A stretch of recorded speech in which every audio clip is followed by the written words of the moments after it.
ಗುರುರ್ಬ್ರಹ್ಮ ಗುರುರ್ವಿಷ್ಣು ಗುರುರ್ದೇವೋ ಮಹೇಶ್ವರಃ ಗುರುಸ್ಸಾಕ್ಷಾತ್ ಪರಂ ಬ್ರಹ್ಮ ತಸ್ಮೈ ಶ್ರೀ ಗುರವೇ ನಮಃ.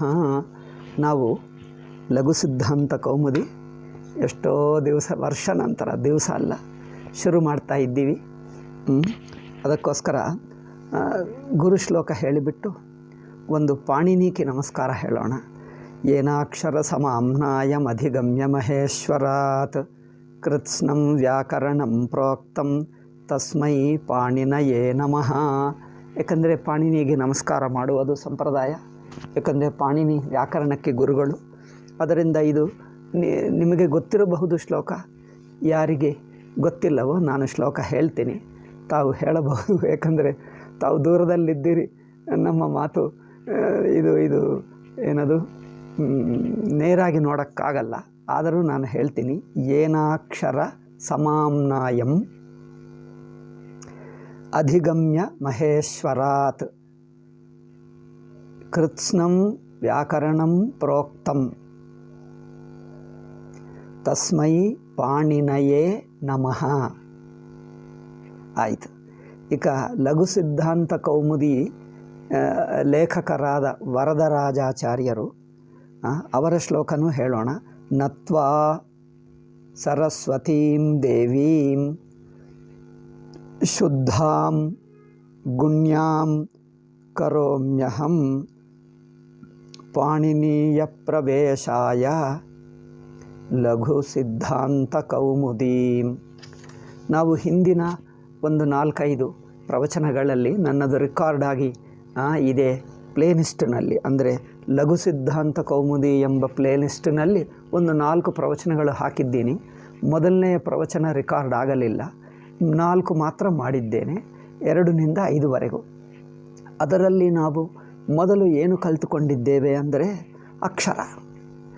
ನಮಗೆ ನಾವು ಸ್ವಲ್ಪ ಪರಿಚಯ ಮಾಡಿ ಒಂದು 5-10 ನಿಮಿಷ ಮುಂದಿನ ಪಾಠ. ಇವತ್ತು ಸಂಧಿ ಹೇಳಬೇಕು, 2ನೇ ಅಧ್ಯಾಯ ಸಂಧಿ ಪ್ರಕರಣ ಹೇಳಬೇಕು. ಅದಕ್ಕಿಂತ ಮುಂಚಿನ ಮೊದಲನೆಯ ಅಧ್ಯಾಯದಲ್ಲಿ ಏನು ಹೇಳಿದ್ದೀವೋ ಸಾರ ಹೇಳಿ ಮುಂದುವರಿಯೋಣ. ಆಯಿತಾ? ಹೆಚ್ಚಿರಲ್ಲ, ಒಂದು ಅರ್ಧ ಗಂಟೆನೇ ಹೇಳ್ತೀನಿ, ಪ್ರತಿ ದಿವಸ ಅರ್ಧ ಗಂಟೆ. ಅದರಿಂದ ಬೇಗ ಆಗುತ್ತದೆ. ಇಲ್ಲದಿದ್ದರೆ ವಾರಕ್ಕೊಂದು ಸಲ ಅಂದರೆ ಆಗಲ್ಲ. ಸ್ವಲ್ಪ ಹಿಂದೆ ಹೇಳ್ತೀನಿ. ನಾವು ಕಲಿತುಕೊಂಡಿರುವ ಅಕ್ಷರಗಳು ಹೇಗಿರುತ್ತವೆ? ಅ ಆ ಇ ಈ ಉ ಈ ಕ್ರಮದಲ್ಲಿ ಮೊದಲು ಅಚ್ಚುಗಳು ಕಲಿಯುತ್ತೇವೆ. ನಂತರ ಕ ಖ ಗ ಘ ङ ಚ ಛ ಜ ಜ ಣ ಟ ಠ ಡ ಣ ಹೀಗೆ ಮೊದಲು ವ್ಯಂಜನಗಳು. ನಂತರ ಕೊನೆಗೆ ಏನಿರ್ತದೆ ಪ ಪ ಭ ಬ ಮ, ನಂತರ ಯ ರ ಲ ವ ಶೇಷ ಸಾಹ, ಇಷ್ಟು ಮಾತ್ರ ಅಕ್ಷರಗಳನ್ನು ಕಲಿಯುತ್ತೇವೆ. ಮೊದಲು ಇಲ್ಲಿ ಲಘು ಸಿದ್ಧಾಂತ ಕೌಮುದಿಯಲ್ಲಿ ಒಂದು ಮಾಹೇಶ್ವರ ಸೂತ್ರಾಣಿ ಎಂದು ಕಲಿತುಕೊಂಡಿದ್ದೇವೆ. ಇಲ್ಲದಿದ್ದರೆ ನೀವು ಅದು ಪ್ರವಚನ ಕೇಳಬಹುದು, ಅಲ್ಲಿ ಹೇಳಿದ್ದೇನೆ. ಐ ಒಣು ರೊಲುಕ್ ಹೀಗೆ ಅಕ್ಷರಗಳನ್ನು ಸ್ವಲ್ಪ ಕ್ರಮ ಬದಲಾಯಿಸಿ 14 ಸೂತ್ರಗಳಲ್ಲಿ ಹಾಕಿದ್ದಾರೆ. ಅಂದರೆ ಕೆಲವು ಅಕ್ಷರಗಳು ಒಂದು ಕಡೆ ಸೇರಿಸಿದ್ದಾರೆ. ಉದಾಹರಣೆಗೆ ನೋಡಿ, ಆ ದೀರ್ಘ ಹೇಳಲಿಲ್ಲ, ಎಲ್ಲ ಹ್ರಸ್ವಗಳೇ ಹೇಳಿದ್ದಾರೆ. ಏಕೆಂದರೆ ಆ 2 ಹೇಳಿದ್ದಾರೆ, ದೀರ್ಘ ಅಕ್ಷರ ಬೇರೆ ಅಲ್ಲ, ಅಕಾರವೇ ದೀರ್ಘ ಅಷ್ಟೇ. ಅದರಿಂದ ಆ ಈ ಉ ಈ 3 ಅಕ್ಷರಗಳು ಸೇರಿಸಿ ಮೊದಲನೇ ಸೂತ್ರ. ಐ ಉಣು ರುಲುಕ್ ರು ಲು ರು ಲು ಈ 2 ಸೇರಿಸಿ 2ನೇ ಸೂತ್ರ ರೊಲುಕ್. ಎ ಓಂಗ್ ಎ ಓ ಈ 2 ಅಕ್ಷರಗಳು ಸೇರಿಸಿ 3ನೇ ಸೂತ್ರ. ಐ ಔಚ್ ಐಕಾರ ಔಕಾರ 2 ಸೇರಿಸಿ 4ನೇ ಸೂತ್ರ. ಈ 4 ಸೂತ್ರಗಳಲ್ಲಿ ಸ್ವರಗಳು ಬಂದುಬಿಡ್ತವೆ. ಐ ಉಣ್ ರೊಲುಕ್ ಎ ಓಂಗ್ ಐ ಔಚ್. ಈ ಅಕ್ಷರಗಳನ್ನು ನಾವು ಕಲಿತುಕೊಂಡಿರುವ ಕ್ರಮಕ್ಕಿಂತ ಸ್ವಲ್ಪ ಭಿನ್ನ ಕ್ರಮ ಇದೆ. ಏಕೆ ಅಂದರೆ ಒಂದು ಕಾರಣ ಏನೆಂದರೆ, ಪಾಣಿನಿ ತಪಸ್ಸು ಮಾಡಿದಾಗ ಸಾಕ್ಷಾತ್ ಶಿವನಿಂದಲೇ ಈ 14 ಸೂತ್ರಗಳನ್ನು ಪಡ್ಕೊಂಡರು ಎಂದು ಸಾಂಪ್ರದಾಯಿಕರ ವಿಶ್ವಾಸ. ಶಿವನನ್ನು ಆರಾಧಿಸಿದಾಗ ಅವರು ಈ ಮಹೇಶ್ವರ ಸೂತ್ರಾಣಿ ಮಾಹೇಶ್ವರ ಸೂತ್ರಗಳನ್ನು ಅಥವಾ ಶಿವಸೂತ್ರಗಳನ್ನು ಅವರು ಕೊಟ್ಟರು. ಮಹೇಶ್ವರ ಸೂತ್ರಗಳನ್ನು ಅವರು ಕೊಟ್ಟರು 14. ಆ ಸೂತ್ರಗಳನ್ನು ಹಿಡ್ಕೊಂಡು ಅವರು ಸೂತ್ರಗಳನ್ನು ವ್ಯಾಕರಣ ಸೂತ್ರಗಳನ್ನು ಅಷ್ಟಾಧ್ಯಾಯಿಯನ್ನು ಬರೆದಿದ್ದಾರೆ ಎಂದು ಜನರ ನಂಬಿಕೆ. ಇನ್ನೊಂದೇನೆಂದರೆ ಈ ಸೂತ್ರಗಳ ಕ್ರಮ ಏಕೆ ಬದಲಾಯಿಸಿದ್ದರೆಂದರೆ ಕೆಲವು ಅಕ್ಷರಗಳು ಒಟ್ಟಿಗೆ ಸೇರಿಸಿ ಒಂದೊಂದು ಸೂತ್ರ ಎಂದು ಮಾಡಿದ್ದಾರೆ. ಅಂದರೆ ಕೆಲವು ಅಕ್ಷರಗಳನ್ನೇ ಒಟ್ಟಿಗೆ ಏಕೆ ಸೇರಿಸಿದ್ದರೆಂದರೆ ಆ ಸೂತ್ರಗಳನ್ನು ಒಟ್ಟಿಗೆ ಸೇರಿಸಿದ ನಂತರ ಒಂದು ಅಬ್ರಿವಿಯೇಷನ್ಸ್, ಸಂಕ್ಷಿಪ್ತ ರೂಪಗಳನ್ನು ಮಾಡಲಾಗುತ್ತದೆ. ಏಕೆಂದರೆ ಒಂದು ಸೂತ್ರ, 2 ಸೂತ್ರ, 3 ಸೂತ್ರ ಕೆಲವೊಮ್ಮೆ ಸೇರಿಸಿಬಿಟ್ಟು ಒಂದೊಂದು ಸಂಕ್ಷಿಪ್ತ ರೂಪ ಮಾಡ್ತಾರೆ. ಅದಕ್ಕೆ ಪ್ರತ್ಯಾಹಾರ ಹೇಳ್ತೀವಿ. ಪ್ರತ್ಯಾಹಾರ ಅಂದರೆ ಆಧುನಿಕ ಭಾಷೆಯಲ್ಲಿ ಶಾರ್ಟ್ ಫಾರ್ಮ್ ಅಬ್ರಿವಿಯೇಷನ್ ಹೇಳ್ತಾರಲ್ಲ ಅಂಥದ್ದು. ಸೊ ಉದಾಹರಣೆಗೆ ಆ ಈ ಉಣ್ ಅಂದರೆ ಅಣ್ ಹೇಳಿಬಿಡ್ತಾರೆ. ಅಣ್ ಅಂದರೆ ಆ ಈ ಉಣ್, ಆ ಣ ಸೇರಿಸಿಬಿಟ್ರೆ ಅಣ್ಣಂದರೆ ಆ 3 ಅಕ್ಷರಗಳು ಆ ಈ ಉ. ಹಾಗೆ ಆ ಈ ಉಣು ರೊಲುಕ್ 5 ಅಕ್ಷರಗಳು ಹೇಳಬೇಕಾದರೆ ಅಕ್, ಮೊದಲನೆಯದು ಆ, ಕೊನೆಯದು ಕ ಸೇರಿಸಿಬಿಟ್ಟರೆ ಅಕ್. ಹಾಗೆ ಅಚ್ ಅಂದರೆ ಏನು? 4 ಸೂತ್ರಗಳು ಐ ಉಣ್, ರೊಲುಕ್, ಏವೋಂಗ್, ಐ ಔಚ್ 4 ಸೂತ್ರಗಳು ಸೇರಿಸಿದ್ದರೆ ಅಚ್ಚಾಗುತ್ತದೆ. ಅಂದರೆ ಮೊದಲನೇ ಅಕ್ಷರ ಆ, ಕೊನೆಯ ಅಕ್ಷರ. ಇದೆಲ್ಲ ನಾನು ಬರೆದು ತೋರಿಸಲ್ಲ. ಐ ಥಿಂಕ್ ಮುಂದೆ ನಾನು ಬರ್ಕೊಂಡು ತೋರಿಸ್ತೀನಿ. ಒಂದು ಬೋರ್ಡ್ ಇಟ್ಕೊಂಡೆ ಇಂಥದ್ದು ನಿಮಗೆ ತೋರಿಸಬೇಕೆಂದು ನಂತರ ನಾನು ಪೇಪರ್ ಮೇಲೆ ಎಲ್ಲ ಬರೆದು ಇಟ್ಕೊಳ್ತೀನಿ. ಚಾರ್ಟ್ಗಳು ತೋರಿಸಿದ್ದರೆ ನಿಮಗೆ ಸುಲಭವಾಗುತ್ತದೆ. ಈ ಸಣ್ಣ ಅಕ್ಷರ ಅರ್ಥ ಕಂಡು ಬರಲ್ಲ. ಸ್ವಲ್ಪ ದೊಡ್ಡ ಅಕ್ಷರ ಇದ್ದರೆ ಸಣ್ಣ ಅಕ್ಷರ ಕಂಡು ಬರ್ತದೆ. ನೋಡಿ, ಇದು ತೋರಿಸ್ತೀನಿ ನಿಮಗೆ, ಕಂಡು ಬರ್ತದೆ. ಇದು ಕಂಡು ಬಂದರೆ ನಾನು ನೇರಾಗಿ ಪುಸ್ತಕನೇ ನೋಟ್ಬುಕ್ಕೇ ತೋರಿಸಬಹುದು. ಇದು ಒಂದು ಸಲ ಟ್ರೈ ಮಾಡಿ ನೋಡ್ತೀವಿ, ಮುಂದಿನ ಸಲ ನೋಡೋಣ. ಅಚ್ಚು, ಹಲ್ಲು ಇಂಥದ್ದು ಕೆಲವು ಪ್ರತ್ಯಾಹಾರಗಳು. ಅಂದರೆ ಪ್ರತ್ಯಾಹಾರಗಳಿಗೋಸ್ಕರ ಈ ಅಕ್ಷರದ ಕ್ರಮ ಸ್ವಲ್ಪ ಬದಲಾಯಿಸಿ 14 ಸೂತ್ರಗಳು ಬಂದಿವೆ. ಶಿವನ ಅನುಗ್ರಹದಿಂದ ಪಾಣಿನಿಯವರಿಗೆ ಸಿಕ್ಕಿವೆ ಈ ಸೂತ್ರಗಳು.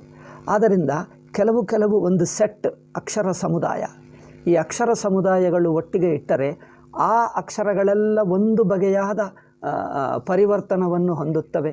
ಒಂದೇ ನಿಯಮ ಅವುಗಳಿಗೆ ವರ್ತಿಸುತ್ತದೆ. ಅದಕ್ಕೋಸ್ಕರ ಅಕ್ಷರಗಳೆಲ್ಲ ಒಂದಿಗೆ ಸೇರಿಸಿದ್ದರು. ಅಂದರೆ ಈ ಅಕ್ಷರಗಳಿಗೆ ಒಟ್ಟಿಗೆ ಒಂದು ಬಗೆಯಾದ ನಿಯಮ ಅನ್ವಯಿಸುತ್ತದೆ. ಹಾಗೆ ಆ ಅನುಕೂಲತಕ್ಕೋಸ್ಕರ ಆ ಅಕ್ಷರ ಕ್ರಮಗಳನ್ನು ಬದಲಾಯಿಸಿದ್ದರೆ ಅದರ ಸಂಕ್ಷಿಪ್ತ ರೂಪಗಳು, ಪ್ರತ್ಯಾಹಾರಗಳು ಮಾಡುವುದು ಸುಲಭ. ಪ್ರತ್ಯಾಹಾರಗಳು ಮಾಡಿದ್ದರೆ ಸಂಕ್ಷಿಪ್ತ. ಅಚ್ಚೆಂದು ಹೇಳಿಬಿಟ್ರೆ ಎಲ್ಲ ಸ್ವರಗಳು, ಹಲ್ಲೆಂದು ಹೇಳಿಬಿಟ್ರೆ ಎಲ್ಲ ವ್ಯಂಜನಗಳು. ಹಾಗೆ ಸಂಕ್ಷಿಪ್ತ ರೂಪ ಅಚ್ಚು, ಹಲ್ಲು. ನಿಜವಾದ ಪಾಣಿನಿಯ ವ್ಯಾಕರಣದಲ್ಲಿ ಅಚ್ಚುಗಳು, ಹಲ್ಲುಗಳು ಹೀಗೆ ಹೇಳಿಬಿಡ್ತೀವಿ. ಅಚ್ಚುಗಳು, ಹಲ್ಲುಗಳು. ಅಚ್ಚಂದರೆ ಸ್ವರಗಳು, ಹಲ್ಲಂದರೆ ವ್ಯಂಜನಗಳು. ಹಾಗೆ ಇಂಥದ್ದು ಪ್ರತ್ಯಾಹಾರಗಳನ್ನು ಸೂತ್ರಗಳಲ್ಲಿ ಬಳಸಿದ್ದರೆ ಅತ್ಯಂತ ಸಂಕ್ಷಿಪ್ತ ರೂಪ. ಸೂತ್ರಗಳು ಅಂದರೆ ಅಲ್ಪಶಾಕ್ಷರದಿಂದಲೇ ಸೂತ್ರವು ಚೆನ್ನಾಗಿ ಹೇಳಬಹುದು. ಇನ್ನೊಂದು ಅಂಶ ಏನೆಂದರೆ ಪಾಣಿನಿಯ ವ್ಯಾಕರಣ ಕುರಿತು ಕಲಿಯತಕ್ಕದ್ದು ಅಲ್ಪಾಕ್ಷರ ಮಸಂದಿಗ್ಧಂ ಸಾರವತ್ ವಿಶ್ವತೋಮುಖ. ಸೂತ್ರದ ಲಕ್ಷಣ ಏನೆಂದರೆ ಅಲ್ಪಾಕ್ಷರ ಇರಬೇಕು. ಆದಷ್ಟು ಮಟ್ಟಿಗೂ ಕಮ್ಮಿ ಶಬ್ದಗಳಲ್ಲೇ, ಕಮ್ಮಿ ಅಕ್ಷರಗಳಲ್ಲೇ ಇರಬೇಕು. ಎಷ್ಟು ಕಮ್ಮಿ ಅಕ್ಷರಗಳಲ್ಲಿ ಒಂದು ಭಾವವನ್ನು ಹೇಳಲಾಗುತ್ತದೋ ಅಷ್ಟು ಒಳ್ಳೆಯದು. ಅಂದರೆ ಅತಿ ಅಲ್ಪ ಅಕ್ಷರಗಳಲ್ಲೇ, ಕೆಲವೇ ಅಕ್ಷರಗಳಲ್ಲಿ ಹೇಳುವಂಥದ್ದಾಗಬೇಕು. ಇದು ಸೂತ್ರದ ಲಕ್ಷಣ. ಅದಕ್ಕೋಸ್ಕರ ಒಂದು ವೈಯಾಕರಣರ ನಿಯಮ ಏನು ಹೇಳ್ತಾರೆಂದರೆ ಅದೇನು ಅರ್ಧ ಮಾತ್ರ ಲಾಘವೇನ ಪುತ್ರೋತ್ಸವಂ ಮನ್ಯಂತೆ ವೈಯಾಕರಣ ಎಂದು ನಮ್ಮ ಗುರುಗಳು, ವ್ಯಾಕರಣ ಗುರುಗಳು ಹೇಳುತ್ತಿದ್ದರು. ಮುಕ್ತಾನಂದರು, ಸ್ವಾಮಿ ಮುಕ್ತಾನಂದ ಎಂದು ಋಷಿಕೇಶ್ನಲ್ಲಿದ್ದರು.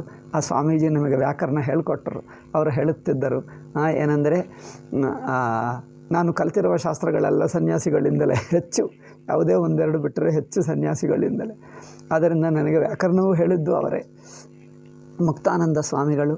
ಸೊ ಅವರು ಹೇಳುತ್ತಿದ್ದರು ಅರ್ಧ ಮಾತ್ರ ಅಲ್ಲಾಗದೆ, ಒಂದು ಮಾತ್ರ ಕಮ್ಮಿ ಮಾಡಿ ನೀವು ಸೂತ್ರ ತಯಾರು ಮಾಡುವಕ್ಕಾದರೆ ಸಂತೋಷವಾಯಿತಲ್ಲ, ನಾನು ಇಂದು ಅಲ್ಪ ಮಾಡಿದೆ ಅಂದರೆ ಅಬ್ರಿಜ್ಜು ಮಾಡಿಬಿಟ್ಟೆ, ಸಂಕ್ಷಿಪ್ತ ಮಾಡಿಬಿಟ್ಟೆ ಎಂದು ಸಂಭ್ರಮ. ಅದೇ ಹೇಳುವುದನ್ನು ಉದ್ದ ವಾಕ್ಯದಿಂದ ಹೇಳಬಹುದು, ಕೆಲವೇ ಅಕ್ಷರಗಳಲ್ಲಿ ಹೇಳಬಹುದು. ಅದಕ್ಕೋಸ್ಕರ ಅವರು ಏನು ಮಾಡ್ತಾರೆಂದರೆ ಇನ್ನೊಂದು ಪದ್ಧತಿ ಅವರು ಅವಲಂಬಿಸಿದ್ದು ಏನೆಂದರೆ ಒಂದು ಪ್ರತ್ಯಾಹಾರಗಳನ್ನು ಬಳಸುವುದು.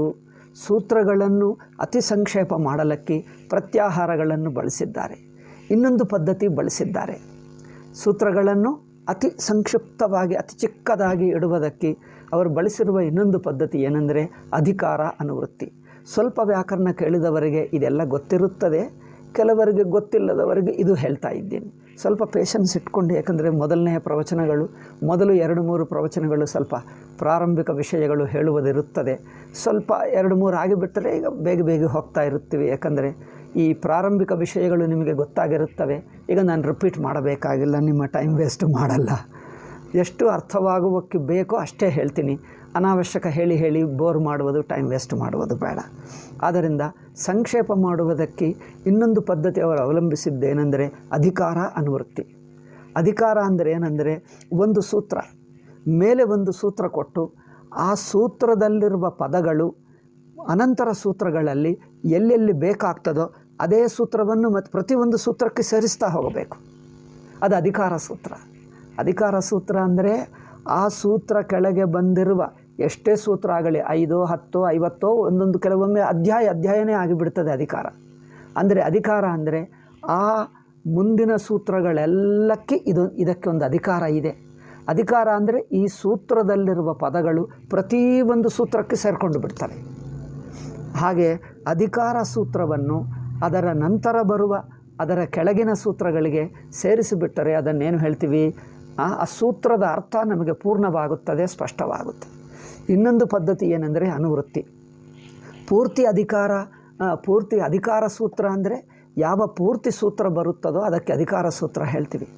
ಅನುವೃತ್ತಿ ಅಂದರೆ ಏನಂದರೆ ಪೂರ್ತಿ ಸೂತ್ರವು ಬರಲ್ಲ, ಸೂತ್ರದ 1, 2, 3 ಶಬ್ದಗಳು ಮಾತ್ರ ತಗೊಳ್ತೀವಿ, ಮಿಕ್ಕ ಸೂತ್ರ ಬಿಡ್ತೀವಿ. ಆ 2-3 ಶಬ್ದಗಳು ಮುಂದಿನ ಸೂತ್ರಕ್ಕೆ ಸೇರಿಸಿಕೊಂಡರೆ ವಾಕ್ಯ ಪೂರ್ಣವಾಗುತ್ತದೆ. ಕೆಲವೊಮ್ಮೆ ಸಪೋಸಿಂಗ್ ಮೇಲಿನಿಂದ ಒಂದು ಪದ ಹೇಳಿದ್ದೇವೆ, ಒಂದು ವಾಕ್ಯ, ಈ ವಾಕ್ಯದಲ್ಲಿರುವ ಕೆಲವು ಮಾತುಗಳು ಮುಂದಿನ ವಾಕ್ಯಕ್ಕೆ ಬೇಕಾದರೆ ಈಗ ಮತ್ತೆ ರಿಪೀಟ್ ಮಾಡಲ್ಲ, ಬಿಟ್ಟು ಬಿಡ್ತಾರೆ, ನಾವೇ ಸೇರಿಸ್ಕೊಳ್ತಾ ಹೋಗಬೇಕು. ಉದಾಹರಣೆಗೆ ರಾಮನು ದಶರಥ ಪುತ್ರ ಅಂತ ಹೇಳಿದ್ದೀವಿ. ಮತ್ತು ರಾಮನು ಏನಾಗಿದ, ವಿಶ್ವಾಮಿತ್ರನ ಜೊತೆಗೆ ಕಾಡಿಗೆ ಹೋದ ಅಂದರೆ ರಾಮ ಎಂದು ಮತ್ತೆ ಹೇಳಬೇಕಾಗಿಲ್ಲ, ವಿಶ್ವಾಮಿತ್ರನ ಜೊತೆಗೆ ಹೋದ ಅಷ್ಟೇ. ಮತ್ತು ರಾಮನು ವಿಶ್ವಾಮಿತ್ರನ ಜೊತೆಗೆ ಮಿಥಿಲಾಕ್ಕೆ ಹೋದ ಎಂದು ಹೇಳಬೇಕಾದರೆ ರಾಮನು ಎಂದು ಮೊದಲನೇ ಸೂತ್ರದಲ್ಲಿ ಬಂದೇ ಬಿಟ್ಟಿತು, ಈಗ ಮತ್ತೆ ಹೇಳಲ್ಲ. ಈಗ ವಿಶ್ವಾಮಿತ್ರನ ಜೊತೆಗೆ 2ನೇ ಸೂತ್ರದಲ್ಲಿ ಬಂತು, ಅದು ಹೇಳಲ್ಲ. ಮಿಥಿಲಾಕ್ಕೆ ಹೋದ ಇದಷ್ಟೇ ಹೇಳಬೇಕು. 3ನೇ ಸೂತ್ರದಲ್ಲಿ ಮಿಥಿಲಾಕ್ಕೆ ಹೋದ ಇಷ್ಟೇ ಹೇಳಿಬಿಟ್ಟರೆ ಮೊದಲನೇ ಸೂತ್ರದಿಂದ ರಾಮನು, 2ನೇ ಸೂತ್ರದಿಂದ ವಿಶ್ವಾಮಿತ್ರನ ಜೊತೆಗೆ ಸೇರಿಸಿಕೊಂಡರೆ ಮಿಥಿಲಾಕ್ಕೆ ಹೋದ ಎಂದು ವಾಕ್ಯ ಪೂರ್ಣವಾಗುತ್ತದೆ. ಅಂದರೆ ಮೊದಲನೆಯ ಸೂತ್ರದಲ್ಲಿರುವ ಕೆಲವು ಪದಗಳು ಅನಂತರ ಸೂತ್ರಗಳಿಗೆ ಬೇಕಾಗಿದ್ದರೆ ಅದು ಪಾಣಿನಿ ರಿಪೀಟ್ ಮಾಡಲ್ಲ, ನೀವು ಮೇಲಿನಿಂದ ನೀನೇ ತಗೊಂಡು ಬಿಟ್ಟು ವಾಕ್ಯ ಪೂರ್ತಿ ಮಾಡ್ಕೋ. ಹೀಗೆ ಮಾಡ್ತಾ ಇದ್ದರೆ ಪ್ರತಿಯೊಂದು ಸೂತ್ರ ಅತಿ ಸಂಕ್ಷಿಪ್ತವೆನಿಸುತ್ತದೆ, ಬೇಕಾಗಿರುವ ಪದಗಳು ಮೇಲಿನ ಸೂತ್ರಗಳಲ್ಲಿ ಬಂದು ಬಿಡ್ತವೆ. ಇದರಿಂದ ಸೂತ್ರ ಅತಿ ಚಿಕ್ಕದಾಗಿ ಬಿಡ್ತದೆ. ಅದಕ್ಕೆ ಅತಿ ಚಿಕ್ಕವಾಗುತ್ತದೆ ನಿಜ, ಆದರೆ ಇನ್ನೊಂದು ಇದರಲ್ಲಿ ಬೇಕಾಗಿದ್ದೇನೆಂದರೆ ಸೂತ್ರ ಕ್ರಮ ಬದಲಾಯಿಸಬಾರದು. ನೀವು ಒಂದು ಸೂತ್ರ ನಂತರ 2ನೇದು 3ನೇದು ಆ ಸೂತ್ರಗಳ ಕ್ರಮವನ್ನು ಹಾಗೆ ಉಳಿಸಿಕೊಳ್ಳಬೇಕು, ಅದೇ ಕಂಠಸ್ಥ ಮಾಡಬೇಕು. ಸೂತ್ರಗಳನ್ನು ಹಾಗೆ ಓದಬೇಕು, ಹಾಗೆ ಕಂಠಸ್ಥ ಮಾಡಿದ್ದರೆ ಈ ಸೂತ್ರ ನಂತರ ಇದು ಬಂತು, ಇದು ನಂತರ ಇದು ಬಂತು, ಇಷ್ಟು ನೆನಪಿದ್ದರೆ ಆ ಸೂತ್ರದ ಹಿಂದಿನ ಸೂತ್ರ ಯಾವುದು, ಅದಕ್ಕಿಂತ ಹಿಂದಿನ ಯಾವುದು, ಅದರಿಂದ ಯಾವ ಪದವನ್ನು ನಾವು ತಗೊಳ್ಳಬೇಕು ಗೊತ್ತಾಗ್ತದೆ. ಅದಕ್ಕೆ ಕೆಲವು ನಿಯಮಗಳಿವೆ, ಅದು ನಾನು ಮುಂದೆ ಹೇಳ್ತಾ ಬರ್ತೀನಿ. ಅದರಿಂದ ಹೇಗೆ ಯಾವ ಪದ ಬರುತ್ತದೆ, ಯಾವ ಪದ ಬರಲ್ಲ ಕೆಲವು ಇದೆ, ಅದಕ್ಕೆ ಒಂದು ನ್ಯಾಕ್ ಇದೆ, ಒಂದು ನಿಯಮ ಇದೆ. ತುಂಬ ಆಶ್ಚರ್ಯ, ಒಂದು ಎಷ್ಟು ಸಿಸ್ಟಮೆಟಿಕ್ ಆಗಿ ಸುವ್ಯವಸ್ಥಿತವಾಗಿ ಲಾಜಿಕಲ್ ಆಗಿ ಯುಕ್ತಿಯುಕ್ತವಾಗಿದೆಯೋ ಪಾಣಿನಿ ವ್ಯವಸ್ಥೆ. ತುಂಬ ಇಂಟ್ರೆಸ್ಟಿಂಗ್ ಇರುತ್ತದೆ, ಒಂದು ಗಣಿತಶಾಸ್ತ್ರ ಓದಿದ ಹಾಗಿರುತ್ತದೆ ನಿಜವಾಗಿ. ಇದು ಪಾಣಿನಿ ಅಷ್ಟಾಧ್ಯಾಯ ಬರೆದಿದ್ದರೆ ಅದರ ಒಂದು ಬಾಲಕರಿಗೋಸ್ಕರ ಕೆಲವು ಅಬ್ರಿಡ್ಜ್ಡ್ ಫಾರ್ಮ್ ಇದು ಲಘು ಸಿದ್ಧಾಂತ ಕೌಮುದಿ. ಪೂರ್ಣವು ಅಷ್ಟಾಧ್ಯಾಯಿಯನ್ನು ಸಿದ್ಧಾಂತ ಕೌಮುದಿಯಲ್ಲಿ ಹೇಳಿದ್ದಾರೆ. ಅಂದರೆ ಎಷ್ಟು ಸೂತ್ರಗಳಿವೆಯೋ ಸುಮಾರು 4000 ಸೂತ್ರ. ಆ 4000 ಸೂತ್ರಗಳಿಗೆ ವ್ಯಾಖ್ಯಾನ ಮಾಡಿ ಸ್ವಲ್ಪ ಕ್ರಮ ಬದಲಾಯಿಸಿ ಅದಕ್ಕೆ ಸಂಸ್ಕೃತ ವ್ಯಾಕರಣಕ್ಕೆ ಬೇಕಾಗಿರುವ ಎಲ್ಲ ಪದಗಳನ್ನು ಪಾರ್ಟ್ಸ್ ಆಫ್ ಸ್ಪೀಚ್ ಎಂದು ಹೇಳ್ತಾರೆ ನೋಡಿ, ಭಾಷೆಯಲ್ಲಿರುವಂಥ ಭಾಷೆಯ ಪದಗಳು, ಎಷ್ಟು ಬಗೆಯಾದ ಪದಗಳು. ಇದೆಲ್ಲ ನಾನು ಹಿಂದಿನ ಪಾಠಗಳಲ್ಲಿ ಹೇಳಿದೆ, ಯಾರು ಕೇಳಿದ್ದಾರೋ ಅಲ್ಲಿ ಗೊತ್ತಾಗ್ತದೆ. ಇಂಗ್ಲೀಷ್ನಲ್ಲಿ ಅವರೇನು ಪಾರ್ಟ್ಸ್ ಆಫ್ ಸ್ಪೀಚ್ಗೆ ನೌನ್, ವರ್ಬ್, ಎಡ್ಜೆಕ್ಟಿವ್ ಹೇಳ್ಕೊಳ್ತಾರಲ್ಲ. Noun, pronoun, adjective, verb, conjunction, interjection ಹೀಗೆ ಹೇಳ್ಕೊಡ್ತಾರೆ. Adverb, verb, adverb, noun, pronoun, verb, adverb, adjective, then conjunction, interjection ಇವೆಲ್ಲ ಭಾಷಾ ಭಾಗಗಳು, ಪಾರ್ಟ್ಸ್ ಆಫ್ ಸ್ಪೀಚ್. ನಾವೇ ನಮ್ಮ ಸಂಸ್ಕೃತದಲ್ಲಿ ಪಾರ್ಟ್ಸ್ ಆಫ್ ಸ್ಪೀಚ್ ಅಂದರೆ 3 ಹೇಳಿಬಿಟ್ಟರು. ಪದತ್ರಯ ಎಂದು ಹೇಳ್ತಾರೆ. ಅವ್ಯಯ, ನಾಮಪದ, ಅವ್ಯಯ, ಕ್ರಿಯಾಪದ ಅಷ್ಟೇ. ನಾಮಪದ, ಕ್ರಿಯಾಪದ, ಅವ್ಯಯ ಪದ, ಪದತ್ರಯ. ನಮ್ಮ ಭಾರತೀಯ ಭಾಷೆಗಳಲ್ಲಿ 3 ಹೇಳಿಬಿಡ್ತೀವಿ. ಪದದ ರೂಪ, ಅರ್ಥದೃಷ್ಟ್ಯ ಇನ್ನೂ ಹೆಚ್ಚು ವಿಭಾಗ ಮಾಡಬಹುದು. ಪದದೃಷ್ಟ್ಯ 3, ಪದತ್ರಯ ಹೇಳ್ತೀವಿ. ಆಯಿತಾ? ಇದು ಹಿಂದೆ ಹೇಳಿದ್ದೇನೆ, ಸುಮ್ಮನೆ ಒಂದು ಸಲ ರಿವಿಷನ್ ಮಾಡ್ತಾ ಇದ್ದೇನೆ, ಮತ್ತೆ ಹೆಚ್ಚು ಟೈಮ್ ವೇಸ್ಟು ಬೇಡ. ಹಾಗೆ ಹೇಳಿ ಇದಾದ ನಂತರ ಇಲ್ಲಿ ಮೊದಲನೇ ಅಧ್ಯಾಯದಲ್ಲಿ ಸಂಜ್ಞಾ ತಿಳ್ಕೊಂಡು, ಸಂಜ್ಞಾ ಅಂದರೆ ಅದು ಒಂದು ಪಾರಿಭಾಷಿಕ ಪದ, ಒಂದು ಟೆಕ್ನಿಕಲ್ ಪದ, ಒಂದು ಸಿಂಬಲ್, ಒಂದು ಸೂಚಕ. ಅಂದರೆ ಒಂದು ಹೆಸರಿಡ್ತಾರೆ, ಸವರ್ಣ ಎಂದು ಹೆಸರು. ಸವರ್ಣ ಅಂದರೆ ಅರ್ಥವೇನು? ಒಂದು ಅದಕ್ಕೆ ಅರ್ಥ ಇರುತ್ತದೆ. ಅಂದರೆ 2 ಅಕ್ಷರಗಳಿಗೆ ಕೆಲವು ಅಂಶಗಳಲ್ಲಿ ಸಾಮ್ಯ ಇದ್ದರೆ, ಸಾಮ್ಯ ಅಂದರೆ ಹೋಲಿಕೆ ಇದ್ದರೆ ಆ 2 ಅಕ್ಷರಗಳು ಸವರ್ಣ ಆಗುತ್ತವೆ. ಅದೇ ಸಂಧಿ ಅಂದರೆ ಏನು? ಅದಕ್ಕೆ ಒಂದು ಸೂತ್ರ ಬಂದಿದೆ, ಪರಸನ್ನಿಕರ್ಷ ಸಂಹಿತ. ಸಂಧಿ ಈಗ ನಾವು ಶುರು ಮಾಡಲಿದ್ದೀವಿ ಪಾಠ. ಇದಕ್ಕೆ ಸಂಧಿ ಅಂದರೆ ಏನು? ಸಂಧಿ ಎಂಬ ಮಾತಿಗೆ ಸಂಸ್ಕೃತದಲ್ಲಿ ಇನ್ನೊಂದು ಅರ್ಥ ಇದೆ, ಇನ್ನೊಂದು ಪದ ಇದೆ, ಸಂಹಿತ. ಸಂಹಿತ ಅಥವಾ ಸಂಧಿ ಎರಡಕ್ಕೆ ಒಂದೇ ಅರ್ಥ, ಪದಗಳು ಬೇರೆ, ಅರ್ಥ ಒಂದೇ. ಸಂಹಿತ ಎಂದರೆ, ಸಂಧಿ ಅಂದರೆ ಒಂದೇ ಅರ್ಥ. ಸಂಹಿತ ಅಂದರೆ ಏನು? ಸಂಧಿ ಅಂದರೆ ಏನು? 2 ಅಕ್ಷರಗಳು ಅತ್ಯಂತ ಹತ್ತಿರಕ್ಕೆ ಬರುವುದು. ಅಂದರೆ ಮಧ್ಯದಲ್ಲಿ ಇನ್ನೂ ಬೇರೆ ಅಕ್ಷರವಿಲ್ಲ. ಮಧ್ಯದಲ್ಲಿ ಬೇರೆ ಅಕ್ಷರ ಇಲ್ಲದೆ 2 ಅಕ್ಷರಗಳು ಹತ್ತಿರಕ್ಕೆ ಬಂದರೆ, ಅಕ್ಕಪಕ್ಕದಲ್ಲಿದ್ದರೆ ಅದಕ್ಕೆ ಸಂಧಿ ಹೇಳ್ತೀವಿ. ಸಂಸ್ಕೃತದಲ್ಲಿ ವ್ಯಾಕರಣಶಾಸ್ತ್ರದಲ್ಲಿ ಪರಸನ್ನಿಕರ್ಷ ಸಂಹಿತ ಪಾಣಿನಿ ಹೇಳಿರುವ ಸೂತ್ರ. ಸಂಹಿತ ಅಂದರೆ ಏನು ಎಂಬುದು ತಾನೇ ಡಿಫೈನ್ ಮಾಡ್ತಾನೆ, ತಾನೇ ಲಕ್ಷಣ ಹೇಳ್ತಾನೆ. ಲಕ್ಷಣ ಅಂದರೆ ಡೆಫಿನಿಷನ್. ಸಂಹಿತ ಅಥವಾ ಸಂಧಿ ಅಂದರೆ ಏನು ಎಂಬುದು ತಾನೇ ಪಾಣಿನಿ ಡೆಫಿನಿಷನ್ ಕೊಡ್ತಾನೆ, ಲಕ್ಷಣ. ಪರಸನ್ನಿಕರ್ಷ, ಸನ್ನಿಕರ್ಷ ಅಂದರೆ ಸಾಮೀಪ್ಯಂ, ಸನ್ನಿಧಿ, ಸಾಮೀಪ್ಯಂ ಅಥವಾ ಸನ್ನಿಧಿ, ಸನ್ನಿಧಿ, ಸಾಮೀಪ್ಯಂ, ಸನ್ನಿಕರ್ಷ, ಅತ್ಯಂತ ಪರಂ ಸನ್ನಿಕರ್ಷ ಅಂದರೆ ಅತ್ಯಂತ ಸನ್ನಿಹಿತ. ಇಲ್ಲಿ ಅದಕ್ಕೆ ವರ್ಣಾನಾಂ, ವೃತ್ತಿಕಾರರು ವರದರಾಜರು ಹೇಳ್ತಾರೆ, ವರ್ಣಾನಾಂ ಅತಿಶಯಿತಃ ಸನ್ನಿಧಿ, ಅತಿಶಯವಾದ ಸನ್ನಿಧಿ. ಅತಿಶಯ ಅಂದರೆ ಏನು? ಈಗ ಮಧ್ಯೆ ಯಾವುದೂ ಬೇರೆ ಅಕ್ಷರ ಇಲ್ಲ, ಅಕ್ಕಪಕ್ಕದಲ್ಲೇ ಇದ್ದು ಬಿಟ್ಟರಷ್ಟೇ. ಅಕ್ಕಪಕ್ಕದಲ್ಲೇ ಇದ್ದರೆ, ಮಧ್ಯ ಖಾಲಿ ಇಲ್ಲದಿದ್ದರೆ, ಮಧ್ಯ ಬೇರೆ ಅಕ್ಷರ ಇಲ್ಲದಿದ್ದರೆ, ವರ್ಣಾನಾಂ ಅತಿಶಯಿತಃ ಸನ್ನಿಧಿ ಸಂಹಿತಾ ಸಂಜ್ಞಂ ಸ್ಯಾತ್. ಅದಕ್ಕೆ ಸಂಹಿತಾ ಎಂದು ಹೆಸರು.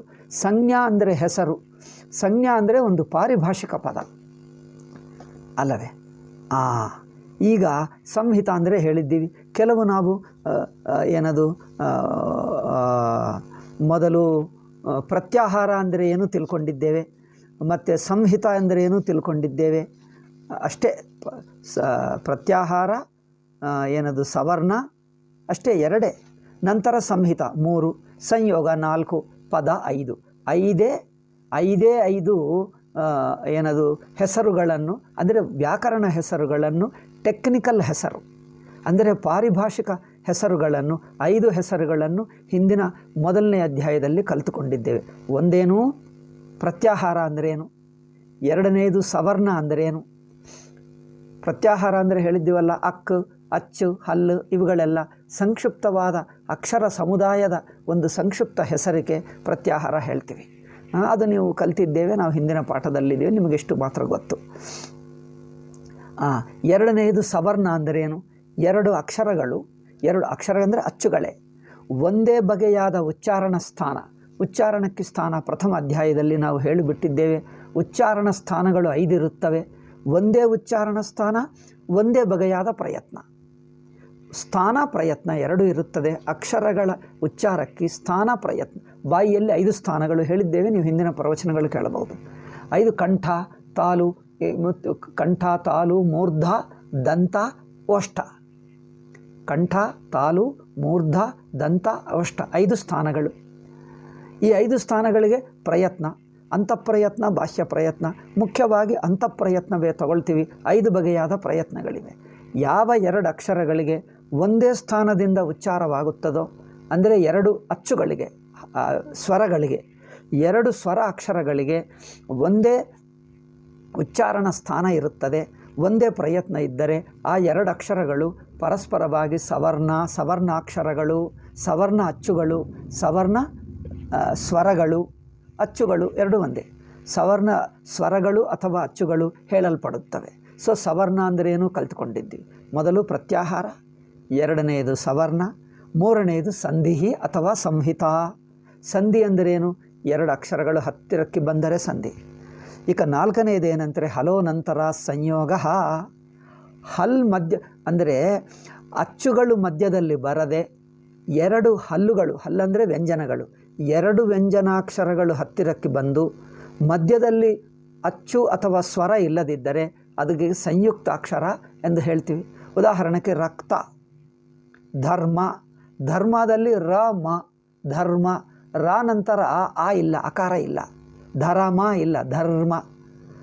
ರಕ್ತ, ಕ ತ, ಕ ತ ಎರಡು ವ್ಯಂಜನಗಳು, ಎರಡು ವ್ಯಂಜನಗಳು ಒಟ್ಟಾಗಿ ಬಿಟ್ಟರೆ, ಹತ್ತಿರಕ್ಕೆ ಬಂದರೆ ಅವು ಒಟ್ಟಾಗಿ ಬಿಡ್ತವೆ, ಒಟ್ಟಾಗಿ ಉಚ್ಚಾರ ಮಾಡ್ತೀವಲ್ಲ, ಅದಕ್ಕೆ ಸಂಯುಕ್ತಾಕ್ಷರ ಹೇಳ್ತೀವಿ. ಇದು ವ್ಯಂಜನಗಳಲ್ಲೇ ಇರುತ್ತದೆ, ಸಂಯುಕ್ತಾಕ್ಷರ ವ್ಯಂಜನಗಳಿಗೆ ಇರುತ್ತದೆ. ಹಲೋ ನಂತರ ಸಂಯೋಗ ಅಂದರೆ ಸಂಯೋಗ ಅಂದರೇನು? ಸಂಯುಕ್ತ ಸಂಯೋಗ ಒಂದೇ. ಸಂಯುಕ್ತ ಅಥವಾ ಸಂಯೋಗ ಅಂದರೆ ಏನು ಎನ್ನುವುದು ನಾಲ್ಕನೆಯದು ಹೆಸರು, ನಾಲ್ಕನೆಯ ಪಾರಿಭಾಷಿಕ ಪದ. ಇದಕ್ಕೆ ಸಂಜ್ಞಾ ಹೇಳ್ತೀವಿ. ಸಂಯೋಗ ಸಂಜ್ಞಾ ಕಲಿತುಕೊಂಡಿದ್ದೇವೆ, ಸಂಹಿತಾ ಸಂಜ್ಞಾ ಕಲಿತುಕೊಂಡಿದ್ದೇವೆ, ಸವರ್ಣ ಸಂಜ್ಞಾ ಕಲಿತುಕೊಂಡಿದ್ದೇವೆ, ಪ್ರತ್ಯಾಹಾರ ಸಂಜ್ಞಾ ಕಲಿತುಕೊಂಡಿದ್ದೇವೆ. ಈಗ ಕೊನೆಯದು ಪದಂ, ಪದ ಸಂಜ್ಞಾ. ಪದವು ಒಂದು ಹೆಸರೇ. ಸುಪ್ ತಿಂಗಂತಂ ಪದಂ. ಸುಪ್ ಅಂದರೆ ನಾಮಪದಗಳು, ನಾಮ ವಿಶೇಷಣಗಳು. ತಿಂಗ್ ಅಂದರೆ ಕ್ರಿಯಾಪದಗಳು. ಕ್ರಿಯಾಪದಗಳು ಪೂರ್ತಿ ಕ್ರಿಯಾಪದ ನಿಷ್ಪತ್ತಿ ಆದ ನಂತರ, ನಿಷ್ಪತ್ತಿ ಅಂದರೆ ಉತ್ಪತ್ತಿ, ಕ್ರಿಯಾಪದವು ತಯಾರಾದ ನಂತರ ಆ ಅದಕ್ಕೆ ಪದ ಹೇಳ್ತೀವಿ. ತಯಾರಾಗುವಕ್ಕೆ ಮುಂಚೆ ಅದನ್ನು ಶಬ್ದ ಹೇಳ್ತೀವಿ. ಅದು ಮುಂದೆ ನಿಮಗೆ ಹೆಚ್ಚು ಅರ್ಥವಾಗ್ತದೆ. ಕೆಲವರಿಗೆ ಗೊತ್ತಿರಬಹುದು, ನಿಮ್ಮಲ್ಲಿ ಗೊತ್ತಿಲ್ಲದೆ ಇರುವವರಿಗೆ ಮುಂದೆ ಮುಂದೆ ಬಂದಾಗ ನಾನು ಮತ್ತೊಂದು ಸಲ ಹೇಳ್ತೀನಿ, ಗೊತ್ತಾಗ್ತದೆ ನಿಮಗೆ. ಸುಪ್ ತಿಂಗ್, ಸುಬಂತಂ ತಿಂಗಂತಂ. ಸುಪ್ ಅಂದರೆ ರಾಮಶಬ್ದ ಇದೆ ನೋಡಿ, ರಾಮಶಬ್ದ ಮುಂತಾದವುದು ನಾಮಪದಗಳು ಅಥವಾ ಅಂದರೆ ವಿಭಕ್ತಿ ಪ್ರತ್ಯಯಗಳು ಸೇರಿಸಿದ ನಂತರ ಅದು ಪದ ಆಗುತ್ತದೆ. ವಿಭಕ್ತಿ ಪ್ರತ್ಯಯ ಸೇರಿಸುವಕ್ಕೆ ಮುಂಚೆ ಅದು ಶಬ್ದ ಹೇಳ್ತೀವಿ. ರಾಮ ಶಬ್ದ ಆಗುತ್ತದೆ. ರಾಮ ವಿಸರ್ಗ ಮಾಡಿದ್ದರೆ ಪದ ಆಗುತ್ತದೆ. ರಾಮವು, ರಾಮಾಹ, ರಾಮಂ, ರಾಮೇಣ, ರಾಮಾಭ್ಯಾಂ ಮುಂತಾದ ವಿಭಕ್ತಿಗಳನ್ನು ಸೇರಿಸಿದ ನಂತರ ಅದು ಪದ ಆಗುತ್ತದೆ. ಕ್ರಿಯಾಪದವು ಅಷ್ಟೇ. ಭೂ, ಭೂ ಧಾತು ಆಗುತ್ತದೆ, ಅದು ಪದ ಆಗಲ್ಲ, ಶಬ್ದ ಆಗುತ್ತದೆ. ಭೂ ಎನ್ನುವುದು ಶಬ್ದ ಆಗುತ್ತದೆ, ಪದ ಆಗಲ್ಲ. ಅದಕ್ಕೆ ಭವತಿ, ತಿ ಪ್ರತ್ಯಯ ತಿಂಗ್ ಪ್ರತ್ಯಯ ಸೇರಿಸಿದ್ದರೆ ಭವತಿ, ಭವತಃ, ಭವಂತಿ ಹೀಗೆ ಮಾಡಿದ್ದರೆ ಅದು ಪದ ಆಗುತ್ತದೆ. ಅದಕ್ಕೋಸ್ಕರ ಪದ ಅಂದರೆ ಏನು ಅಂದರೆ ಅದಕ್ಕೆ ಸುಪ್ ಪ್ರತ್ಯಯ ಆಗಲಿ ತಿಂಗ್ ಪ್ರತ್ಯಯ ಆಗಲಿ ಸೇರಿಸಿದ ನಂತರ ಅದು ಪದ ಆಗುತ್ತದೆ. ಪದ ಶಬ್ದ ಎರಡು ಒಂದೇ ಅಲ್ಲ ವ್ಯಾಕರಣ ಶಾಸ್ತ್ರದಲ್ಲಿ. ನಾವು ಲೌಕಿಕರು ಸಾಮಾನ್ಯವಾಗಿ ಶಬ್ದ ಅಂದರೆ ಪದ ಅಂದರೆ ಒಂದೇ ತಿಳ್ಕೊಳ್ತಾರೆ. ಶಬ್ದ ಅಂದರೆ ಮೂಲ ರೂಪ, ಪದ ಅಂದರೆ ಕೆಲವು ಬೇಕಾಗಿರುವ ಪ್ರತ್ಯಯಗಳನ್ನು ಸೇರಿಸಿದ ನಂತರ ತಯಾರಾಗಿರುವ ರೂಪಕ್ಕೆ ಪದ ಹೇಳ್ತೀವಿ. ಪದ ಎನ್ನುವುದು ಒಂದು ಪಾರಿಭಾಷಿಕ ಪದ, ಒಂದು ಸಂಜ್ಞಾ. ಹೀಗೆ 5 ಸಂಜ್ಞೆಗಳು ಮೊದಲನೇ ಅಧ್ಯಾಯದಲ್ಲಿ ಕಲಿತುಕೊಂಡಿದ್ದೇವೆ. ಯಾವ ಇದು ಮತ್ತೊಂದು ಸಲ ಹೇಳ್ತೀನಿ. ಪ್ರತ್ಯಾಹಾರ, ಎರಡನೆಯದೇನೋ ಸವರ್ಣ, ಮೂರನೆಯದೇನೋ ಸಂಹಿತ ಅಥವಾ ಸಂಧಿ, ನಾಲ್ಕನೆಯದೇನೋ ಸಂಯೋಗ, ಐದನೆಯದೇನೋ ಪದಂ. 5 ಕಲಿತುಕೊಂಡಿದ್ದೇವೆ. ಇದು ಮೊದಲನೇ ಅಧ್ಯಾಯ, ಇಷ್ಟವರೆಗೆ ಆಯಿತು. ಈಗ ಎರಡನೇ ಅಧ್ಯಾಯ ಏನೆಂದರೆ 2, 3, 4. ಈ 2 2, 3, 4 ಅಧ್ಯಾಯಗಳಲ್ಲಿ ಸಂಧಿ ಅಧ್ಯಾಯ ಹೇಳ್ತೀವಿ ಅಲ್ಲವೇ. ಅತ್ಸಂಧಿ, ಹಲ್ಸಂಧಿ. ಸಂಧಿ ಅಂದರೆ ಮೊದಲು ಹೇಳ್ತೀನಿ ನೋಡಿ. ಸಂಧಿ ಅಂದರೆ ಈಗನೇ ಹೇಳಿದ್ದೀನಲ್ಲ, 2 ಅಕ್ಷರಗಳು ಅಕ್ಕಪಕ್ಕದಲ್ಲಿದ್ದರೆ ಅದಕ್ಕೆ ಸಂಧಿ. ಅಂದರೆ ಒಂದು ಸಂದರ್ಭ, ಒಂದು ಪರಿಸ್ಥಿತಿ ಬಂತು, ಒಂದು ಸಂದರ್ಭ ಬಂತು, ಎಲ್ಲಿ 2 ಅಕ್ಷರಗಳು ಅಕ್ಕಪಕ್ಕದಲ್ಲಿದ್ದರೆ ಆ ಅಕ್ಕಪಕ್ಕ ಹತ್ತಿರಕ್ಕೆ ಬಂದಿರುವ ಸಂದರ್ಭವನ್ನು ಸಂಧಿ ಎಂದು ಹೇಳ್ತೀವಿ. ಅಂಥ ಹತ್ತಿರಕ್ಕೆ ಬಂದಾಗ ಏನಾಗುತ್ತದೆ, ಒಂದು ಅಕ್ಷರ ಅಲ್ಲಿ ಬದಲಾಯಿಸುವ ಸಾಧ್ಯತೆ ಇದೆ. 2 ಅಕ್ಷರಗಳು ಹತ್ತಿರಕ್ಕೆ ಬಂದಾಗ ಅದರಲ್ಲಿ ಏನಾಗ್ತದೆ, ಒಂದು ಅಕ್ಷರ ಬದಲಾವಣೆ ಆಗುತ್ತದೆ, ಅದಕ್ಕೆ ಸಂಧಿ ಕಾರ್ಯ ಹೇಳ್ತೀವಿ. ಸಂಧಿ ಅಂದರೆ ಅಕ್ಷರಗಳು ಹತ್ತಿರಕ್ಕೆ ಬರುವುದು. ಸಂಧಿ ಕಾರ್ಯ ಅಂದರೆ ಏನು? ಕಾರ್ಯ ಅಂದರೆ ಮಾಡುವ ಮಾಡಿಫಿಕೇಷನ್, ಮಾಡುವ ಬದಲಾವಣೆ. ಕಾರ್ಯ ಅಂದರೆ ಹತ್ತಿರಕ್ಕೆ ಬಂದರೆ ಒಂದು ಬದಲಾವಣೆ ಆಗುತ್ತದೆ. ಏನು ಬದಲಾವಣೆ? 3 ಬಗೆ ಇರುತ್ತದೆ. ಒಂದೇನು? ಒಂದು ಹೊಸ ಅಕ್ಷರ ಬಂದು ಸೇರಿಕೊಳ್ಳಬಹುದು. ಸೇರಿಕೊಳ್ಳುವುದಕ್ಕೆ ಆಗಮ ಎಂದು ಹೇಳ್ತೀವಿ ವ್ಯಾಕರಣ ಶಾಸ್ತ್ರದಲ್ಲಿ. ವೇದಾಂತದಲ್ಲಿ ಆಗಮ ಅಂದರೆ ಬೇರೆ, ತಂತ್ರಶಾಸ್ತ್ರದಲ್ಲಿ ಆಗಮ ಅಂದರೆ ಬೇರೆ. ನೋಡಿ, ಒಂದೊಂದು ಪದಕ್ಕೆ ಆ ಶಾಸ್ತ್ರದಲ್ಲೇ ಒಂದು ಪ್ರತ್ಯೇಕ ಅರ್ಥ ಇರುತ್ತದೆ. ಇನ್ನೊಂದು ಶಾಸ್ತ್ರಕ್ಕೆ ಹೋದರೆ ಬೇರೆ ಅರ್ಥ ಆಗಿಬಿಡ್ತದೆ. ವೇದಾಂತದಲ್ಲಿ ಆಗಮ ಅಂದರೆ ಬೇರೆ ಅದು ಅರ್ಥನೇ ಬೇರೆ. ಇಲ್ಲಿ ಆಗಮ ಅಂದರೆ ಅಲ್ಲಿ ಉಪದೇಶ ಆಗುತ್ತದೆ, ವೇದ ಆಗುತ್ತದೆ. ಇಲ್ಲಿ ಆಗಮ ಅಂದರೆ ಬಂದು ಸೇರಿಕೊಳ್ಳುವುದಕ್ಕೆ ಆಗಮ ಅಂದರೆ ಎಡಿಷನ್. ಇಂಗ್ಲೀಷ್ನಲ್ಲಿ ಹೇಳಬೇಕಾದರೆ ಆ್ಯಡ್ ಮಾಡುವುದು, ಎಡಿಷನ್. ತಂದು ಸೇರಿಸುವುದಕ್ಕೆ ಆಗಮ ಹೇಳ್ತೀವಿ. ಒಂದು ಅಕ್ಷರವನ್ನು ತೆಗೆದುಬಿಟ್ಟು ಆ ಸ್ಥಾನದಲ್ಲಿ ತಾನು ಬಂದು ಕೂತ್ಕೊಂಡರೆ ರಿಪ್ಲೇಸ್ಮೆಂಟ್ ಅಲ್ಲವೇ? ರಿಪ್ಲೇಸ್ಮೆಂಟ್ ಅಂದರೆ ಏನು? ಒಂದು ಅಕ್ಷರವನ್ನು ತೆಗೆದು ಆ ಸ್ಥಾನದಲ್ಲಿ ಇನ್ನೊಂದು ಬಂದು ಕೂತ್ಕೊಂಡರೆ ಅದಕ್ಕೆ ಆದೇಶ ಹೇಳ್ತೀವಿ. ಮೀಮಾಂಸಾ ಶಾಸ್ತ್ರದಲ್ಲಿ ಆದೇಶ ಅಂದರೆ ಆಜ್ಞೆ ಆಗುತ್ತದೆ, ಅದು ಬೇರೆ. ಆ ಶಾಸ್ತ್ರ ಬೇರೆ. ಇದು ವ್ಯಾಕರಣದಲ್ಲಿ ಆದೇಶ ಅಂದರೆ ಒಂದು ಸ್ಥಾನದಲ್ಲಿ, ಒಂದು ಅಕ್ಷರ ಸ್ಥಾನದಲ್ಲಿ ಇನ್ನೊಂದು ಬಂದು ಅದನ್ನು ತೆಗೆದುಬಿಟ್ಟು ಇದು ಕೂತ್ಕೊಳ್ತದೆ. ಹೀಗೆ ಆಗಮ ಒಂದು, ಆದೇಶ ಒಂದು, ಈ ತರಹ 2 ಬದಲಾವಣೆಗಳು. ಇದನ್ನು ಸಂಧಿ ಕಾರ್ಯ ಹೇಳ್ತೀವಿ. ಅಂದರೆ 2 ಅಕ್ಷರಗಳು ಹತ್ತಿರಕ್ಕೆ ಬಂದರೆ ಅದರಲ್ಲಿ ಒಂದು ಬದಲಾವಣೆ ಸಾಧ್ಯತೆ. ಒಂದೇನು? ಅಕ್ಷರ ಹೊಸದಾಗಿ ಸೇರಿಕೊಳ್ಳುವುದು, ಅಥವಾ ಒಂದು ಅಕ್ಷರ ಬಿಟ್ಟು ಅದನ್ನು ತೆಗೆದುಬಿಟ್ಟು ಇನ್ನೊಂದು ಸೇರಿಸುವುದು, ಅಥವಾ ಅದೇ ಏನು ಬದಲಾವಣೆ ಆಗದೆ ಹಾಗೆ ಬಿಟ್ಟು ಬಿಡುವುದು. ಯಾವ ಅಕ್ಷರಗಳಿವೆಯೋ ಹಾಗೆ ಬಿಟ್ಟು, ಅದಕ್ಕೆ ಪ್ರಕೃತಿ ಭಾವ ಹೇಳ್ತೀವಿ ಅಲ್ಲವೇ? ಪ್ರಕೃತಿ ಭಾವ ಅಂದರೆ ಹೇಗಿರುತ್ತದೋ ಹಾಗೆ ಇಟ್ಟುಬಿಡ್ತೀವಿ.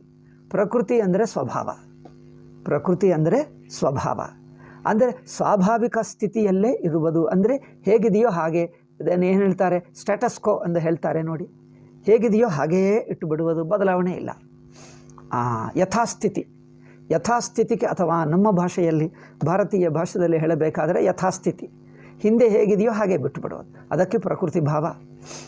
ಒಂದು ಅಕ್ಷರ ಹೊಸದಾಗಿ ಸೇರಿಸಿದ್ದರೆ ಆಗಮ, ಅಕ್ಷರ ತೆಗೆದುಬಿಟ್ಟು ಆ ಸ್ಥಾನದಲ್ಲಿ ಇನ್ನೊಂದು ಬಂದು ಕೂತಿದ್ದರೆ ಆಗಮ. ಹೀಗೆ 3 ಬಗೆಯಾದ ಸಂಧಿ ಕಾರ್ಯಗಳು ಇರುತ್ತವೆ. ಸಂಧಿ ಅಂದರೆ ಅಕ್ಷರಗಳು ಹತ್ತಿರಕ್ಕೆ ಬರುವುದು, ಅದರಿಂದ ಆಗುವ ಪರಿವರ್ತನ, ಆಗುವ ಕಾರ್ಯ ಅಂದರೆ ಎಫೆಕ್ಟ್. ಅದರ ಆಗುವ ಎಫೆಕ್ಟ್ ಏನು ಅಂದರೆ 3: ಯಥಾಸ್ಥಿತಿ, ಅದಕ್ಕೆ ಪ್ರಕೃತಿ ಭಾವ, ಅಥವಾ ಆಗಮ, ಅಥವಾ ಆದೇಶ. ಆಯಿತಾ? ಇದಾದ ನಂತರ ಈಗ ಸಂಧಿಗಳು ನಾವು 3 ಇಲ್ಲಿ ಹೇಳಬಹುದು, ಅಥವಾ 5 ಎಂದು ಹೇಳ್ತಾರೆ. ಒಂದು ಸಂಪ್ರದಾಯದಲ್ಲಿ ಪಂಚಸಂಧಿ ಎಂದು ಹೇಳ್ತಾರೆ. 5 ಬಗೆಯಾದ ಸಂಧಿಗಳು. ಮೊದಲನೆಯದೇನು? ಸ್ವರ ಬಂದು ಬಿಟ್ಟರೆ, ಅಕಾರಕ್ಕೆ ಅಕಾರ ಸೇರಿಕೊಂಡರೆ ಏನು? ಸೇರಿಕೊಂಡ್ರೆ ಅಂದರೆ ಪಕ್ಕಕ್ಕೆ ಬಂದರೆ. ಅಕಾರಕ್ಕೆ ಅಕಾರ ಪಕ್ಕಕ್ಕೆ ಬಂದರೆ ಏನು ಬದಲಾವಣೆ ಆಗ್ತದೆ? ಅಕಾರಕ್ಕೆ ಇಕಾರ ಬಂದರೆ ಏನು ಬದಲಾವಣೆ ಆಗುತ್ತದೆ ಅಲ್ಲವೇ? ಅಂದರೆ ಸ್ವರಕ್ಕೆ ಸ್ವರ ಹತ್ತಿರಕ್ಕೆ ಬಂದರೆ ಅದಕ್ಕೇನು ಹೇಳ್ತೀವಿ? ಹತ್ತಿರಕ್ಕೆ ಬಂದರೆ ಸಂಧಿ ಆದರೆ, ಸಂಧಿ ಆಗುವುದು ಅಂದರೆ ಹತ್ತಿರಕ್ಕೆ ಬರುವುದು. ಸಂಧಿ ಆಗುವುದರೆ ಭೇಟಿಯಾಗುವುದು ಹೇಳಬಹುದು. ಭೇಟಿಯಾಗುವುದು, ವೆನ್ ದೆ ಮೀಟ್, ಭೇಟಿ ಆದರೆ ಇಬ್ಬರಲ್ಲಿ ಏನು ಬದಲಾವಣೆ ಆಗುತ್ತದೆ ಅದು ಹೇಳಬೇಕು.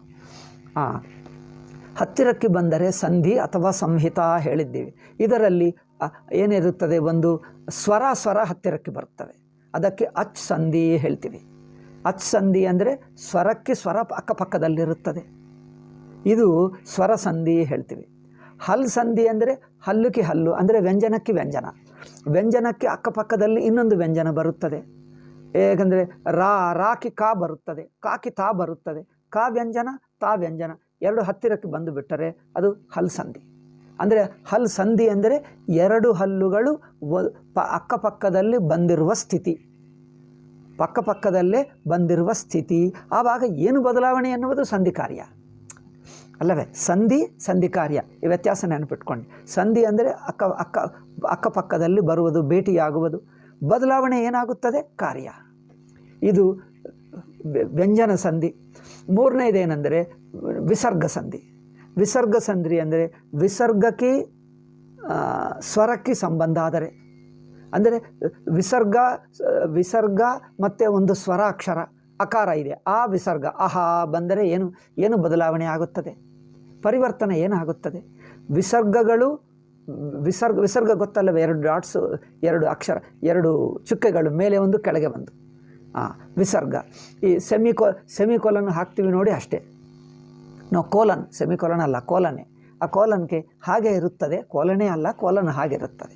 ಸೊ ವಿಸರ್ಗಕ್ಕೆ ಒಂದು ಸ್ವರ ಹತ್ತಿರಕ್ಕೆ ಬಂದರೆ ಅದು ವಿಸರ್ಗ ಸಂಧಿ ಹೇಳ್ತೀವಿ. ಅಥವಾ ವಿಸರ್ಗವು ಹಲ್ಲಂದರೆ ವ್ಯಂಜನ, ವಿಸರ್ಗವು ವ್ಯಂಜನಾಕ್ಷರ ಹತ್ತಿರಕ್ಕೆ ಬಂದರೆ ಏನಾಗುತ್ತದೆ?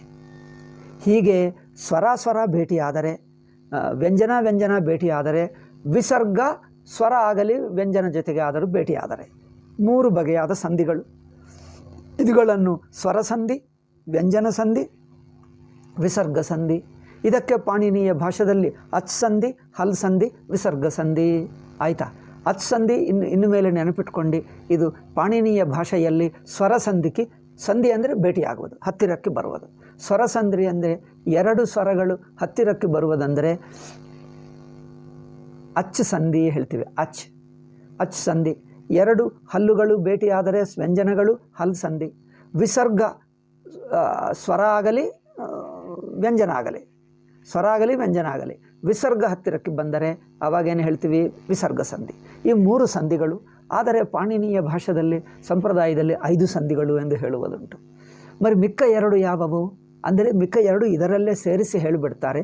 ಲಘುನಲ್ಲಿ ಬಿಡಿಯಾಗಿ ಹೇಳಲಿಲ್ಲ, ಆ ಅಧ್ಯಾಯ ಒಳಗೆ ಸೇರಿಸಿಬಿಟ್ಟರು. ಆದರೆ ಸಿದ್ಧಾಂತ ಕೌಮುದಿಗೆ ಹೋದಾಗ 5 ಬಿಡಿಯಾಗಿ ಹೇಳ್ತಾರೆ. ಇದರಲ್ಲಿ ಅಚ್ ಸಂಧಿಯಲ್ಲೇ ಅಂದರೆ ಸ್ವರ ಸಂಧಿಯಲ್ಲೇ ಒಂದು ಕೊನೆಗೆ ಇನ್ನೊಂದು ಭಾಗ ಹೇಳ್ತಾರೆ, ಪ್ರಕೃತಿ ಭಾವ ಸಂಧಿ. ಅಂದರೆ ಕೆಲವು ಸಂದರ್ಭಗಳು ಎಲ್ಲಿ ಯಥಾಸ್ಥಿತಿ ಇರುತ್ತದೋ, ಏನು ಬದಲಾವಣೆ ಆಗಲ್ಲವೋ, ಸ್ವರದಲ್ಲೇ ಏನು ಬದಲಾವಣೆ ಆಗಲ್ಲ. ಅದಕ್ಕೋಸ್ಕರ ಪ್ರಕೃತಿ ಭಾವ ಸಂಧಿಯನ್ನು ಸ್ವರ ಸಂಧಿಗಳಲ್ಲೇ ಪಕ್ಕಕ್ಕೂ ಕೊನೆಗೆ ಸೇರಿಸಿಬಿಟ್ಟರು. ಅದನ್ನು ಪ್ರಕೃತಿ ಭಾವ ಸಂಧಿ. 4ನೆಯದು ಪ್ರಕೃತಿ ಭಾವ ಸಂಧಿ. ಈಗ 5ನೆಯದು ಯಾವುದು ಅಂದರೆ ಸ್ವಾದಿ ಸಂಧಿ ಹೇಳ್ತಾರೆ. ಅದು ಸ್ಪೆಷಲ್ ಸಂಧಿ, ಅದು ಸಾಮಾನ್ಯ ಸಂಧಿಗಳಲ್ಲ. ಸ್ಪೆಷಲ್ ಸಂಧಿ ಅಂದರೆ ರಾಮಪದ ಅಥವಾ ಭವತಿ ಮುಂತಾದ ಕ್ರಿಯಾಪದಗಳು, ಪದಗಳು ಇನ್ನೂ ತಯಾರಾಗಲಿಲ್ಲ. ಆ ಪದಗಳ ತಯಾರಾಗುವಾಗ ವಿಭಕ್ತಿ ಪ್ರತ್ಯಯಗಳು ಸೇರಿಸ್ತೀವಲ್ಲ, ಆ ವಿಭಕ್ತಿ ಪ್ರತ್ಯಯಗಳು ಸೇರಿಸಿದಾಗ ಆಗುವ ಬದಲಾವಣೆಗಳಿಗೆ ಸ್ವಾದಿ ಸಂಧಿ ಹೇಳ್ತೀವಿ. ಅದು 2 ಪದಗಳ ಮಧ್ಯೆ ಆಗಲ್ಲ, ಒಂದೇ ಪದದಲ್ಲಿ ಪ್ರಾತಿಪದಿಕ ಅಂದರೆ ಮೂಲ ಪದ. ಪ್ರಾತಿಪದಿಕ ರಾಮ ಎಂಬುದು ಪ್ರಾತಿಪದಿಕ. ಅದಕ್ಕೆ ವಿಭಕ್ತಿ ಪ್ರತ್ಯಯ ಸೇರಿಸಿದ್ದರೆ ಅದು ವಿಭಕ್ತಿ ಪ್ರತ್ಯಯ.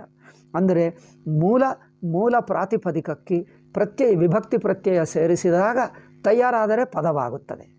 ಪದ ಆಗುವಕ್ಕೆ ಮುಂಚೆ ಪ್ರಾತಿಪದಿಕಕ್ಕೆ ವಿಭಕ್ತಿ ಪ್ರತ್ಯಯಕ್ಕೆ ಅಥವಾ ಧಾತುವಿಗೆ ಅಂದರೆ ಇದು ಸ್ವಲ್ಪ ವ್ಯಾಕರಣ ಗೊತ್ತಿರುವವರಿಗೆ ಅರ್ಥವಾಗ್ತದೆ, ಏನೂ ಗೊತ್ತಿಲ್ಲ ಅಂದರೆ ಮುಂದೆ ಅರ್ಥವಾಗ್ತದೆ. ನೋಡಿ, ಯಾವುದು ನಿಮ್ಗೆ ಅರ್ಥವಾಗ್ತಾ ಇಲ್ಲವೋ ಬೇಜಾರು ಮಾಡಿಕೊಳ್ಳಬೇಡಿ, ಮುಂದೆ ಬಂದೇ ಬಿಡುತ್ತದೆ. ಇನ್ನು ಚೆನ್ನಾಗಿ ವಿಸ್ತಾರವಾಗಿ ಡೀಟೇಲ್ ಆಗಿ ಸ್ಪಷ್ಟವಾಗಿ ನಿಮಗೆ ಅರ್ಥವಾಗ್ತದೆ.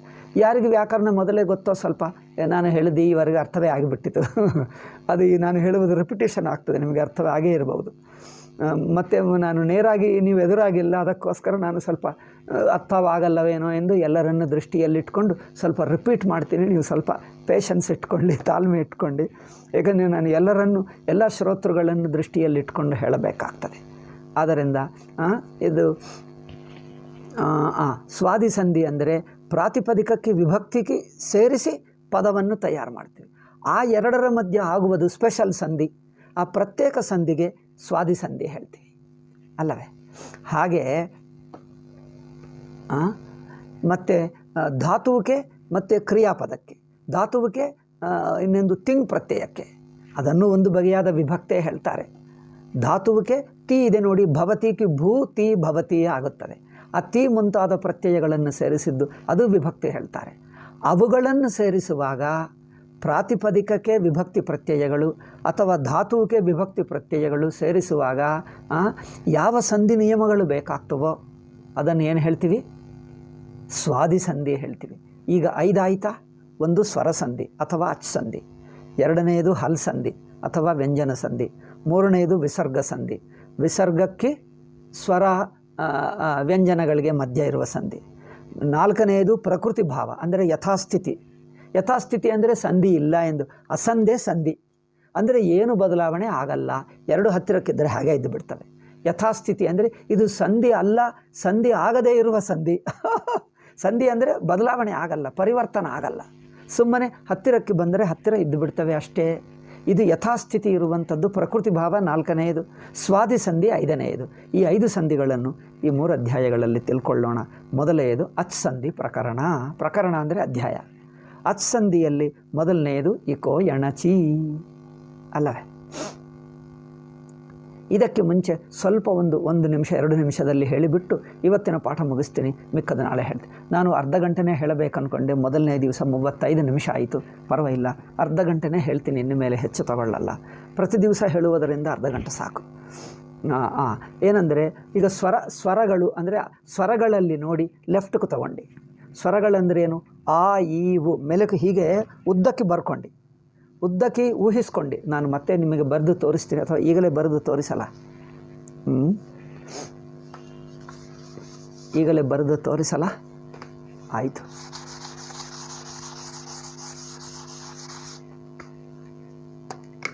ಈಗ ನೋಡಿ, ಆ, ಈ, ಉ, ರು, ಹೀಗೆ ಎ, ಐ, ಓ, ಔ ಅಲ್ಲವೇ. ಇವೆಲ್ಲ ಮತ್ತೆ ಇಷ್ಟು ಈ ಪಕ್ಕ ನೋಡಿ.